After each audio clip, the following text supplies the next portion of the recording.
Hello everyone, I welcome you all in this amazing platform जिसका नाम है black and white. Sir क्या कर रहे थे हम? सर हम एक्सेस डिमांड और डेफिसिट डिमांड को पढ़ रहे थे।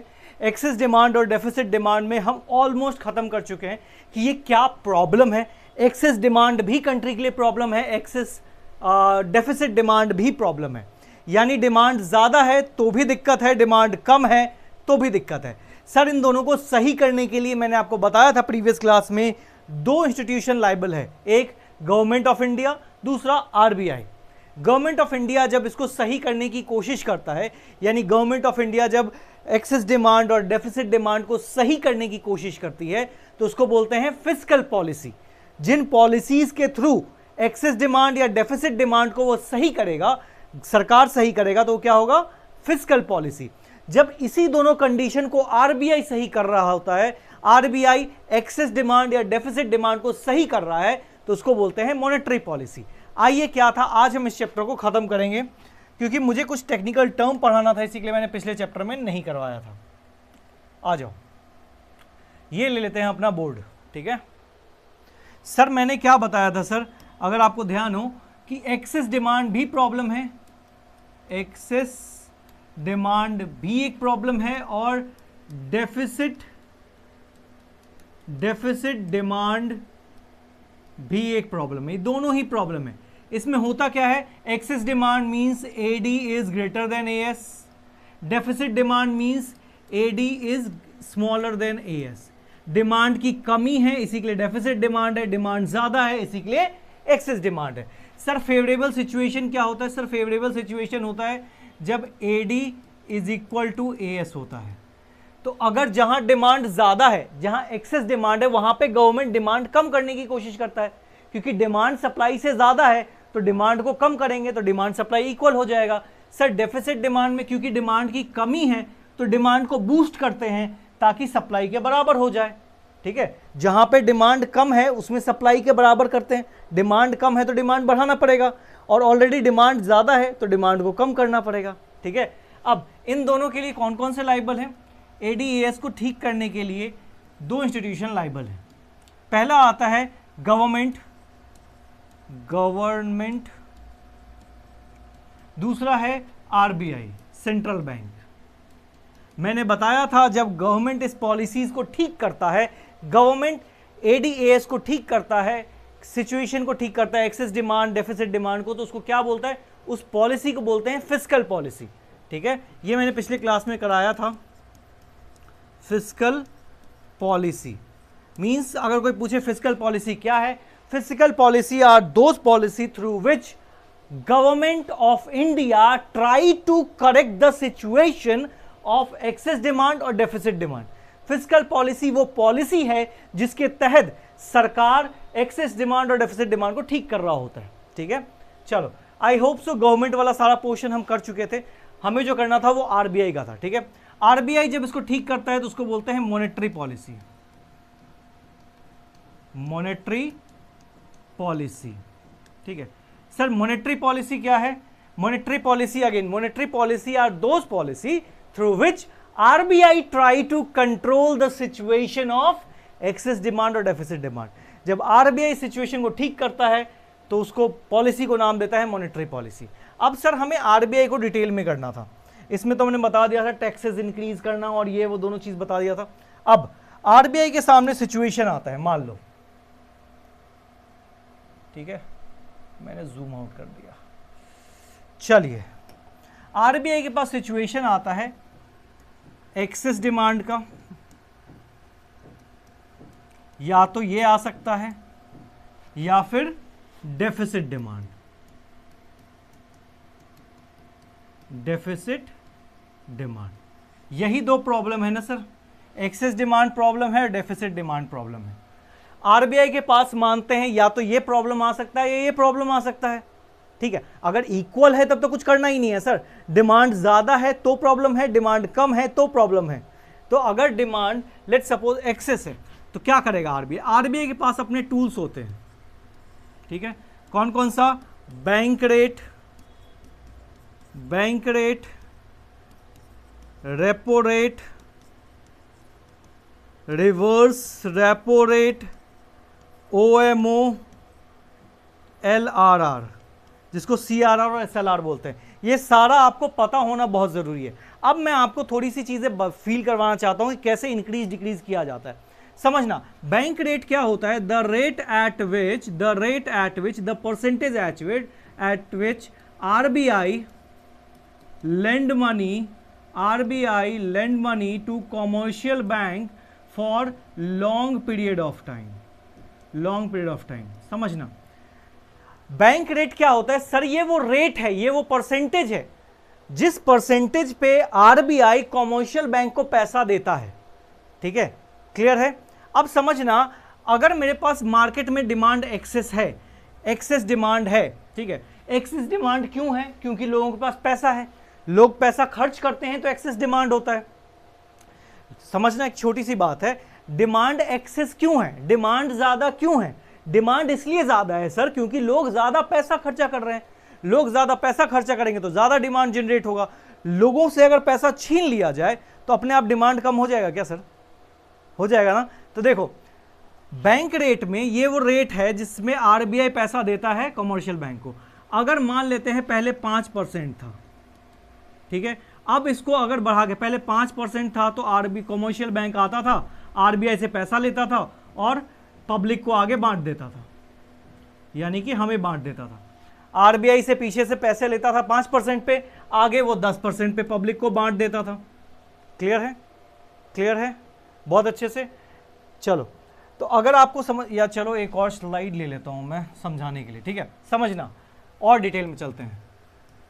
बैंक रेट, ये क्या है? The rate at which RBI lend money to commercial bank for long period of time। ठीक है, ये मैंने शॉर्टकट में लिखा। अब सर RBI जब 5% पे लोन दे रहा था, 5% पे, तो कमर्शियल बैंक आता था RBI के पास, RBI से पैसा लेता था और आगे 10% पे कमर्शियल बैंक क्या करता था? पब्लिक में बांट देता था। यही करता था, पीछे से 5% पे लिया, आगे 10% पे बांटा, कमीशन कमा रहा है। अब क्या है प्रॉब्लम? क्या है प्रॉब्लम? है सर एक्सेस डिमांड का। एक्सेस डिमांड, एक्सेस डिमांड के लिए क्या करना पड़ेगा सर? एक्सेस डिमांड के लिए मुझे लोगों का डिमांड कम करवाना पड़ेगा, डिमांड को रिड्यूस करवाना पड़ेगा। डिमांड को रिड्यूस करने का क्या तरीका है? लोगों से पैसा छीन लो ना। जब तक उनके जेब में पैसा है तब तक डिमांड जनरेट करेंगे, पैसा छीन लोगे नहीं करेंगे डिमांड जनरेट।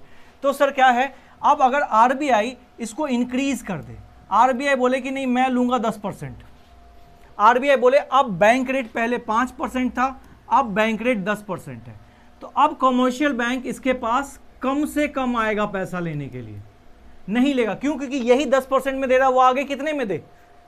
मार्केट में बहुत महंगा तो नहीं बेच सकता है ना, 12% पे, 2% के चक्कर में रिस्क नहीं लेगा वो। ठीक है, क्योंकि मार्केट में पैसा डूबता भी तो है, कमर्शियल बैंक देता है, कई सारे नीरव मोदी निकलते हैं भाग जाते हैं पैसा लेकर के, माल्या निकलते हैं पैसा लेके भाग जाते हैं। तो क्या करेगा? RBI के पास आएगा ही नहीं पैसा लेने के लिए। अगर मैंने इंक्रीज कर दिया, अगर बैंक रेट इंक्रीज हो गया तो कमर्शियल बैंक आएगा नहीं पैसा लेने के लिए, और जब कमर्शियल बैंक पैसा नहीं लेने आएगा तो पब्लिक के पास पैसा नहीं जाएगा, और जब पब्लिक के पास पैसा नहीं होगा तो पब्लिक एक्सपेंडिचर नहीं कर पाएगा, और एक्सपेंडिचर नहीं कर पाएगा तो डिमांड कम हो जाएगा। डिमांड कम हो जाएगा ना, वो M लिखा है, ध्यान से देख लेना। चलो मैं फिर से लिख देता हूं, अपने आप डिमांड कम हो जाएगा। समझ में आ रहा है? यानी बैंक रेट के इंक्रीज होने से क्या होता है? एक्सेस डिमांड कंट्रोल हो जाता है। सिमिलरली अगर मैं बात करूं repo rate, sir repo rate भी सेम ही होता है कि RBI लेंड करता है मनी, ये सारा बैंकिंग में पढ़वाया था, ध्यान होगा आपको। RBI लेंड करता है, ये वो रेट है जिसपे RBI कमर्शियल बैंक को पैसा देता है for short period of time. Short period of time यानी 1 साल से कम के लिए। अगेन अगर RBI रेपो रेट को भी इंक्रीज कर दे, अब रेपो रेट बढ़ गया, समझना बेटा, ध्यान लगाना, रेपो रेट बढ़ गया तो क्या कमर्शियल बैंक पैसा लेने आएगा क्या RBI के पास? पहले इसलिए लेता था क्योंकि सस्ते में, सोचो आपको कोई क्लाइंट मिला है, आप सस्ते पे कहीं से कोई सामान उठाते हो, महंगे में मार्केट में बेच देते हो, तभी तो प्रॉफिट होगा। जब पीछे से ही महंगा आएगा तो आप आगे नहीं बेच सकते हो ना। तो जब कॉमर्शियल आरबीआई ही महंगे पे पैसा दे रहा है तो कॉमर्शियल बैंक आएगा ही नहीं इसके पास पैसा लेने, और जब नहीं आएगा तो ये पब्लिक, जब कॉमर्शियल बैंक के पास पैसा ही नहीं है तो पब्लिक को कहाँ से देगा? पब्लिक को पैसा नहीं देगा। पब्लिक को पैसा नहीं देगा तो फिर से डिमांड नीचे आ जाएगा, और डिमांड नीचे आएगा तो एक्सेस डिमांड कंट्रोल हो जाएगा। ठीक है, तो ये था bank rate, repo rate. Similarly काम करता है reverse repo rate. Reverse repo rate में क्या होता है, ध्यान है, reverse repo rate the rate at विच, ध्यान है, it is the rate at which commercial bank deposit their money with RBI. ठीक है, क्या होता है, कॉमर्शियल बैंक कभी कभी अपना पैसा उठा करके जाके आरबीआई के पास रख देती है। ऐसा क्यों होता है सर? अगर आरबीआई अच्छा इंटरेस्ट रेट दे रहा हो, जैसे देखो हम अपने घर का पैसा बैंक में क्यों रखते हैं? क्योंकि बैंक मुझे कुछ ना कुछ ब्याज देगा। वैसे ही कॉमर्शियल बैंक के पास जो पैसा है वो अपना पैसा उठाता है, आरबीआई के पास रख देता है। क्यों? क्योंकि आरबीआई अगर अच्छा इंटरेस्ट देगा तो मार्केट में नहीं लगाएगा ना। अगर मैं कॉमर्शियल बैंक हूं, आप कॉमर्शियल बैंक हो, मैं मार्केट में पैसा देता हूं, हो सकता है नीड ऑफ मोदी निकलता है, बहुत सारे लोग पैसा लूट के भाग जाते हैं, अनसेफ ऑप्शन है। लेकिन अगर मुझे ठीक इंटरेस्ट रेट आरबीआई से मिले तो अपना सारा पैसा उठा के आरबीआई के पास नहीं रख दूंगा कि भैया आप पकड़ो मेरा पैसा, फिक्स ब्याज दो मुझे। ठीक है, अगर मान लो इंटरेस्ट रेट आरबीआई ने क्या किया, रिवर्स रेपो रेट बढ़ा दिया। पहले था 5%, तो कॉमर्शियल बैंक कम से कम डिपॉजिट करता था, और कम से कम डिपॉजिट करेगा तो ज़्यादा से ज़्यादा पब्लिक को देगा, ज़्यादा से ज़्यादा पब्लिक को देगा। लेकिन अगर रिवर्स रेपो रेट को बढ़ा दिया जाए, ठीक है, रिवर्स रेपो रेट को बढ़ा दिया जाए 10%, अब आरबीआई रिवर्स रेपो रेट कर दिया 10%, तो क्या होगा, सारा कॉमर्शियल बैंक आएगा, अपना पैसा कहां डाल देगा, आरबीआई के पास, फटाफट डिपॉजिट। क्योंकि आरबीआई 10% दे रहा है ना, मार्केट में अनसर्टेनिटी है, आरबीआई के पास तो सर्टेन है ना कि 10% मिलेगा। अब जब कॉमर्शियल बैंक को सारा पैसा आरबीआई से ही मिल जा रहा है तो वो पब्लिक को कहां ही देगा, पब्लिक को पैसा नहीं देगा। तो अपने आप देखो, पब्लिक को पैसा नहीं मिला, तो पब्लिक को पैसा नहीं मिलेगा तो पब्लिक खर्चा कहां से करेगा, नहीं कर पाएगा, नहीं खर्चा कर पाएगा तो डिमांड गिर जाएगा, और डिमांड गिरने का मतलब है एक्सेस डिमांड कंट्रोल हो गया। क्या ये बात समझ में आती है? इसके लिए आपको जरूरी है कि ये bank rate, repo rate, reverse repo rate, OMO, ये सारी चीजें पता होनी चाहिए। ठीक है, तो आप देखो ध्यान से,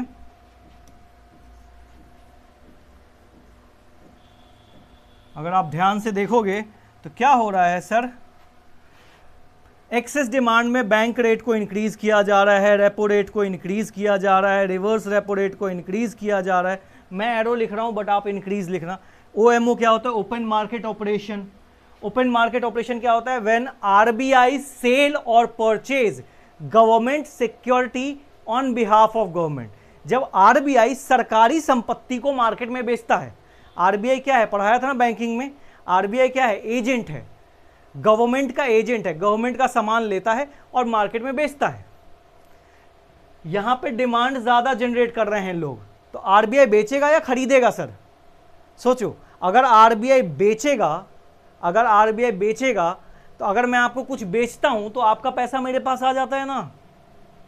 अगर मैं बेचूं, सेल करूं, अगर मैं आपको बोलता हूं कि चलो ये क्या दूं, ये पेन रख लो, ठीक है, ये पेन रख लो, इससे 10 साल बाद आपको इतना पैसा मिलेगा सरकार की तरफ से। अगर आप ये पेन लेते हो मेरे से तो मेरे को, आपका पैसा तो मेरे पास आ गया ना, और जैसे ही आपका पैसा मेरे पास आ गया, आपके पास पैसा बचा नहीं डिमांड जनरेट करने के लिए, आपके पास पैसा बचा नहीं डिमांड जनरेट करने के लिए। अगर डिमांड जनरेट करने के लिए पैसा नहीं बचा तो एक्सेस डिमांड कंट्रोल हो गया क्या सर? मुझे बस इन शॉर्ट क्या कर रहा हूं मैं, हर तरीके से आपके जेब से पैसा छीन रहा हूं।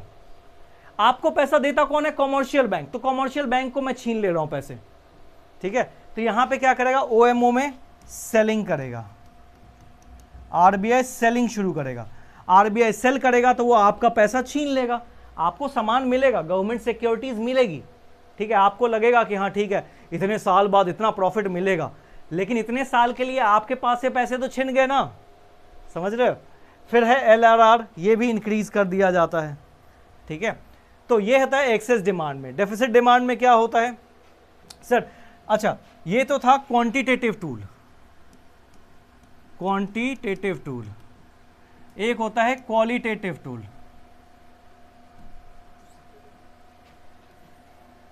Qualitative tools. चलो अब ना इसको एक बार एक्सेस डिमांड और डेफिसिट डिमांड को बुक से भी रीड कर लेते हैं। आ जाओ, होपफुली ये चीज समझ में आ रहा होगा आपको। देखो एक्सेस डिमांड का सिचुएशन, आ जाओ। एक्सेस डिमांड की सिचुएशन क्या है? एक्सेस डिमांड मतलब समझना बेटा फिर से, ठीक है, टाइम है ना हमारे पास? हाँ चलो आ जाओ। एक्सेस डिमांड का सिचुएशन क्या होता है सर? एक्सेस डिमांड जहां पर डिमांड बहुत जनरेट हो रहा है, ठीक है। एक्सेस डिमांड वेयर ना AD is greater then AS। यहां पे लोगों के पास पैसा ज्यादा है, लोग एक्सपेंडिचर ज्यादा कर रहे हैं, एक्सपेंडिचर ज्यादा कर रहे हैं, यानी हमें यहां पे करेक्ट करने के लिए क्या करना पड़ेगा? लोगों से पैसा, मनी सप्लाई को तोड़ना पड़ेगा, यानी लोगों से पैसा छीनना पड़ेगा। लोगों से पैसा छीनना है तो क्या करेगा? सरकार अपनी स्पेंडिंग कम कर देगी। अगर फिस्कल पॉलिसी के थ्रू हो रहा है तो सरकार अपनी स्पेंडिंग कम कर देगी, टैक्सेस बढ़ा देगी, बताया था लास्ट क्लास में। सर बैंक रेट इंक्रीज कर देगी, अभी कर रहे थे हम एक्सेस डिमांड का। बैंक रेट इंक्रीज कर देगी, रेपो रेट इंक्रीज कर देगी, रिवर्स रेपो रेट इंक्रीज कर देगी, OMO में सेल करना शुरू कर देगी, अभी समझाया था, इंक्रीज इन LRR कर देगी। ये सारी चीजें करने से लोगों से पैसा छीनने लग जाता है, ठीक है। लोगों के पास पैसा नहीं होगा तो लोग अपने आप डिमांड कम कर देंगे, तो एक्सेस डिमांड ठीक हो जाएगा, ठीक है। क्वालिटेटिव में increase in marginal requirement, moral suasion में एडवाइस किया जाएगा कि लोन मत दें, ठीक है। ये सारी चीजें मैंने बैंकिंग चैप्टर में करवाया था। ये सारा सॉल्यूशन किस लिए है? जब एक्सेस डिमांड है, ठीक है। आपको इंक्रीज डिक्रीज याद करना पड़ेगा, एंड याद करने से ज्यादा अच्छा है कि आप इसको समझ लें कि ये कैसे फंक्शन करता है, ठीक है। चलो आ जाओ, अब दूसरे पे चलते हैं। अगर डेफिसिट डिमांड हो तो क्या होगा? उन्हीं सबको एक्सप्लेन किया गया है तो आप रीड कर सकते हो। देखो डेफिसिट डिमांड रिवर्स कर देंगे। यहां डेफिसिट डिमांड का मतलब क्या है सर? डेफिसिट डिमांड का मतलब है डिमांड की कमी है। क्या है? डिमांड की, एक मिनट, डिमांड की कमी है सर। डिमांड की कमी है तो लोगों के पास पैसा नहीं है, लोगों के पास पैसा नहीं है तो यानी डिमांड को बूस्ट करना पड़ेगा, इंक्रीज करना पड़ेगा, यानी मनी सप्लाई को बढ़ाना पड़ेगा। लोगों के पास पैसा नहीं है तभी तो कम डिमांड जनरेट कर रहे हैं, पैसा दे देंगे तो ज्यादा डिमांड जनरेट करेंगे। चलो आ जाओ, पैसा देने के लिए क्या करेगा? सरकार अपनी स्पेंडिंग बढ़ा देगा, सरकार अपने खर्चे बढ़ा देगा। सरकार खर्च करता है तभी तो लोगों की इनकम जनरेट होती है ना। टैक्सेस डिक्रीज कर देगा, पहले टैक्स ज्यादा था अब टैक्स कम हो जाएगा, लास्ट क्लास समझाया था, ठीक है। Decrease in bank rate, decrease, देखो वहां इंक्रीज कर रहे थे, यहां सिर्फ डिक्रीज करेंगे, डिक्रीज कर दिया, यहां परचेजिंग शुरू कर दिया और इसको भी क्या कर दिया? डिक्रीज कर दिया LRR को, ठीक है। परचेजिंग क्यों किया? क्योंकि सर जब ओपन मार्केट में कोई चीज बेचेंगे, अगर कोई चीज बेचेंगे मतलब खरीदेंगे, अगर मैं परचेज कर रहा हूं, जैसे मैंने आपको ये पेन दिया था, अब मैं बोलूंगा मेरा पेन वापस करो, मैं आपको इतना पैसा दूंगा, तो जब आपने मुझे पेन वापस किया, मैंने पेन परचेज किया आपसे, तो बदले में आपको पैसा दिया ना। जब आपको पैसा दिया तो आपके पास पैसा आ गया, अब उस पैसे से जाओ डिमांड जनरेट करो। समझ में आ रहा है? ठीक है, तो क्या है फिर? ये सारे है डिक्रीज इन मार्जिनल रिक्वायरमेंट। याद होगा marginal requirement is the difference between value of property and loan offer to the property, banking chapter. Moral suasion, इसमें इनकरेज किया जाएगा। सेलेक्टिव क्रेडिट कंट्रोल, इसमें भी क्रेडिट को विड्रॉ किया जाएगा। तो ये सारे टूल्स किए जाते हैं। तो होपफुली आपको ये समझ में आ गया होगा। यही चीज़ मुझे समझना तो समझाना था आपको। मॉनेटरी पॉलिसी और फिस्कल पॉलिसी के डिफरेंस कई बार आ चुके हैं। Monetary policy is the policy adopted by central bank of the economy in the direction of credit control and money supply. Monetary policy क्या है? ये RBI के द्वारा किया जाता है ताकि कंट्री में मनी सप्लाई को, मनी क्रेडिट को कंट्रोल किया जाए। मनी सप्लाई को कंट्रोल करने के लिए जो पॉलिसी लगाया जाता है उसको बोलते हैं मॉनेटरी पॉलिसी। किसके द्वारा? RBI के द्वारा। Fiscal policy refer to a policy central government control the situation of supply in the economy. Fiscal policy क्या है? आप मेरा डेफिनेशन भी लिख सकते हो कि fiscal policy is the policy through which government of India control the situation of excess demand और डेफिसिट डिमांड। ठीक है, देखो monetary policy is pursued by central bank, whereas fiscal policy is pursued by government of India. ठीक है, इसके अंदर tool क्या होते हैं, bank rate, repo rate, reverse repo rate, OMO, SLR, CRR, बहुत सारे हैं सर।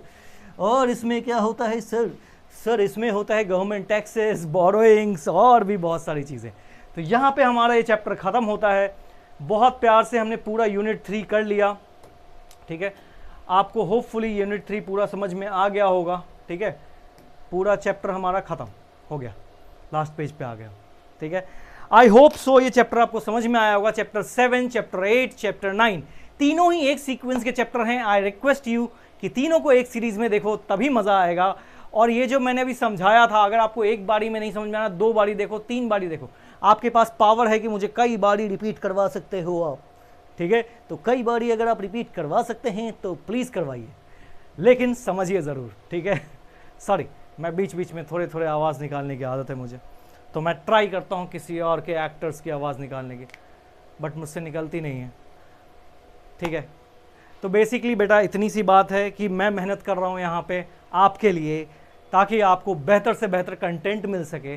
तो आई रिक्वेस्ट यू कि अगर आपको कंटेंट अच्छा लग रहा है तो लाइक ज़रूर करें, शेयर करें और सब्सक्राइब करें, अपने दोस्तों को भी बताएं, ताकि अगर हम मेहनत कर रहे हैं तो हमारी मेहनत भी थोड़ा सा रंग लाए, ठीक है।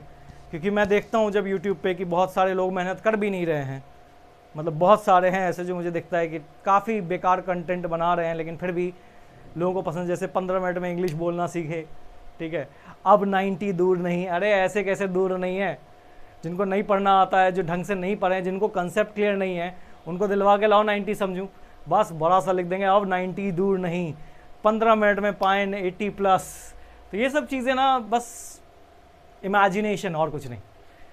कंसेप्ट जब तक आप ध्यान से नहीं सीखोगे तब तक कोई भी आपको एग्जाम में हेल्प करने नहीं आएगा। वही कोशिश कर रहा हूं मैं यहाँ पे, ब्लैक एंड वाइट के माध्यम से मैं और आपके सानू सर दोनों ही कोशिश कर रहे हैं कि आपको बेहतर कंटेंट मिल सके। तब तक के लिए अब चलते हैं, अगले चैप्टर की तैयारी करता हूं मैं, ठीक है। 10th चैप्टर है हमारा गवर्नमेंट बजट, शुरू करेंगे, मज़ा आएगा, बहुत बढ़िया चैप्टर है। मिलते हैं 10th चैप्टर में, तब तक के लिए बाय बाय, टेक केयर और पढ़ते रहिए।